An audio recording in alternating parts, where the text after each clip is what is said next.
Welcome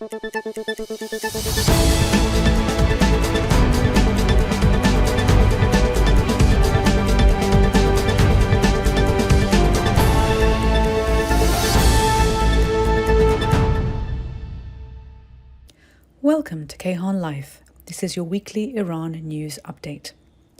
US President Joe Biden's national security team will be meeting China's national security team for discussions set to take place next week. The meetings, which are taking place in Alaska, will be led by US Secretary of State Antony Blinken and China's Foreign Minister Wang Yi on March 18th and March 19th. The event follows heightened tensions between Beijing and Washington after a series of hostile policies were implemented by the previous Trump administration against China. The talks coincide with Biden's first sanctions against Iran, blacklisting 2 members of Iran's Islamic Revolutionary Guard Corps. The members, who were interrogators for the IRGC, were blacklisted on March 9th. In a statement, Antony Blinken accused the men of torture and/or cruel, inhuman, or degrading treatment or punishment of political prisoners and people detained in 2019 and 2020 for engaging in demonstrations in Iran. On March 10th, the UN Special Rapporteur on the situation of human rights in Iran, Javed Rahman, launched a scathing attack on Iran's human rights breaches in his latest report on the state of human rights in the country. The UN rapporteur expressed serious concerns about ongoing unlawful detentions and the government's persistent targeting of minorities in Iran, paying particular attention to the way women and girls were treated inside the country.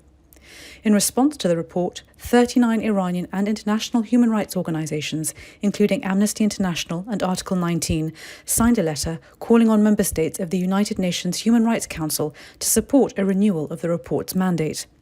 The mandate makes several recommendations, including a moratorium on the death penalty, a ban on child executions, right to a fair trial, freedom from persecution, and the freedom to express opinion as defined in international law.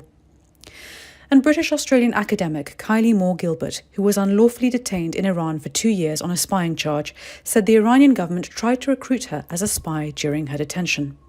Ms. Moore-Gilbert told Sky News during a televised interview that Iranian officials repeatedly offered to set her free if she agreed to spy on their behalf. Speaking in her first interview since her release in 2020, she said her imprisonment amounted to psychological torture designed to break her. ممنون که با ما هستید. مراقب خودتون باشید. Thank you for listening and stay safe.